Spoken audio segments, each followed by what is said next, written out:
உணவு பழக்கமும் இல்ல, மன அழுத்தமும் இல்ல. அதிகாலையில தூங்கி எழுந்திருச்சதும் இந்த ஒரு பழக்கம்தான் மாரடைப்பு ஏற்படுவதற்கான காரணமாக இருப்பதா வெளியாகி இருக்கக்கூடிய புதிய ஆய்வு முடிவு அதிர்ச்சியை ஏற்படுத்தி இருக்கு. நம்மள பலருக்கும் இருக்கும் இந்த பொதுவான பழக்கம் இவ்வளவு ஆபத்தானதா? அது என்ன என்பதை பற்றி விவரிக்கிறார் சிறப்பு செய்தியாளர் ரஞ்சித். வணக்கம் நேயர்களே. அண்மை காலங்களில் ஹார்ட் அட்டாக் அல்லது கார்டியாக் அரெஸ்ட் மரணங்கள் அதிகரிச்சுட்டு வருது. குறிப்பா எந்த ஒரு அறிகுறியுமே இல்லாம உடல் ஆரோக்கியமாக இருப்பவர்கள் கூட திடீர்னு உயிரிழப்பது மருத்துவ உலகை நிலைகுலைய செய்திருக்கு. இப்ப பனிக்காலத்துல அதிகமாக மாரடைப்பு ஏற்படுது. உணவு பழக்கம், லைஃப் ஸ்டைல் சேஞ்சஸால மாரடைப்பு ஏற்படுதுன்னு பரவலாக நம்பப்பட்டாலும் இதையெல்லாம் தாண்டி புதிய காரணம் ஒன்று சமீபத்திய ஆய்வுல தெரிய வந்திருக்கு. அது என்னன்னு இப்ப நம்ம பார்க்க போறோம். அதாவது வியன்னா, ஆஸ்திரிய தலைநகர் வியன்னால இருக்கக்கூடிய பொது மருத்துவமனையினுடைய மூத்த இதயவியல் நிபுணர் டாக்டர் ஹெய்கல் அப்படிங்கிறவர் தான் இந்த ஆய்வை நடத்திருக்கிறாரு. 12,000க்கும் அதிகமான இதய நோயாளிகளின் தரவுகளை அவர் பகுப்பாய்வு செஞ்சதுல மாரடைப்பை தூண்டும் முக்கியமான ஒரு விஷயத்தை கண்டுபிடிச்சிருக்கிறார். அதாவது தூங்கி எழுந்ததும் ஒருவர் தன்னுடைய நாளை எப்படி தொடங்குகிறார் என்பதுதான் அது. சரி, முதல்ல காலை நேரம் என்பது மிக மிக ஆபத்தானது அப்படின்னு அவர் மென்ஷன் பண்றாரு.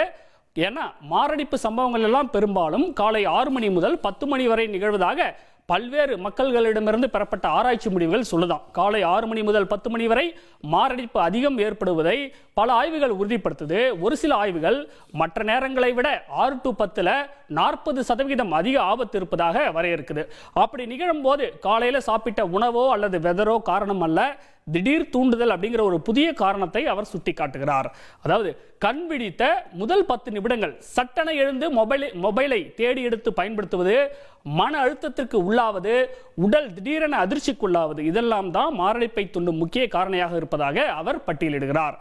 இதயத்துல அதிக அழுத்தம் இதற்கு காரணமாக சொல்லப்படுகின்றது. அதிகாலை நேரத்தில் நம் உடலின் அந்த சிர்காடியன் ரிதம் காரணமா கார்டிசோல் அப்படிங்கிற மன அழுத்த ஹார்மோன் அதிகரிப்பதனால ஏற்கனவே ரத்த அழுத்தம், இதய துடிப்பு ரொம்ப அதிகமாக இருக்கும்.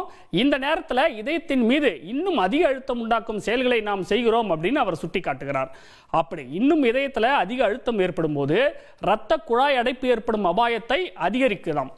உடலின் நரம்பு மண்டலம் ஈர்ப்பு விசைக்குள், தூங்கி எழுந்ததோ நம்மளுடைய உடலின் நரம்பு மண்டலம் ஈர்ப்பு விசைக்குள் மீண்டும் நுழைய 5 நிமிடங்கள் தேவை அப்படின்னு ஹெய்கல் சுட்டி காட்டுகிறார். சரி, ஒருவர் என்ன செய்ய வேண்டும் இந்த ஆபத்திலிருந்து தப்பிக்க அப்படின்னு பார்க்கும்போது, தினமும் காலை எழுந்தவுடன் உங்களுடைய அந்த நாளை தொடங்க அவசரப்படாதீர்கள். கண் விழித்ததும் ஹரிசாண்டல் பொசிஷன்ல படுத்த நிலையிலேயே 3 முறை மெதுவாக மூச்சு காற்றை இழுத்து விடுங்க. அதுவும் அந்த பிரீத் டீப்பா இருக்கணுமா. அதுக்கப்புறம் மெதுவாக எழுந்து உட்கார சொல்றாரு. யாரிடமும் எதுவும் பேசுவதற்கு முன்பு கொஞ்சமாக தண்ணீர் குடித்த பிறகே பேசணுமா. 10 நிமிடங்களுக்கு பிறகே மொபைலை தொடணும் அப்படின்னு ரொம்பவே ஸ்ட்ரிக்டா சொல்றாரு. இப்படி அவர் கூறிய அட்வைஸை, அதாவது மொத்தம் 6 வாரங்கள் கடைபிடிக்கிறாங்க ஒரு சில நோயாளிகள். அப்படி கடைபிடிக்கும் போது அந்த கடைபிடித்த 70% நோயாளிகளிடத்துல இந்த ரத்த அழுத்தமானது குறைந்தது அப்படின்னு டாக்டர் ஹெய்கல் சொல்றாரு. காலையில உங்களுடைய அலாரம் ஒலிக்கும் போது சட்டனை எழுந்து ஏதோ ரேஸுக்கு போகிற மாதிரி திடுதிப்புன்னு வேகமாக செயல்பட்டீங்கன்னா அது உங்களுடைய இதயத்துக்கு ஆபத்தை ஏற்படுத்தும்னு அவர் எச்சரிக்கை விடுக்கிறார்.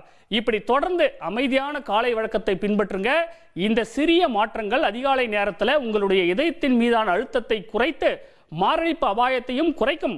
குறிப்பா உயர் ரத்த அழுத்தம், ஹை பிபி கொண்டவர்கள், நீரிழிவு நோய் உள்ளவர்கள், ஏற்கனவே இதய நோய் உள்ளவர்கள் இப்படி செய்தால் மாரடைப்பு அபாயத்திலிருந்து தப்பிக்கலாம் என்பதே இந்த ஆய்வை செய்த டாக்டர் ஹெய்கல் சொல்லும் அறிவுரையாக இருக்கின்றது.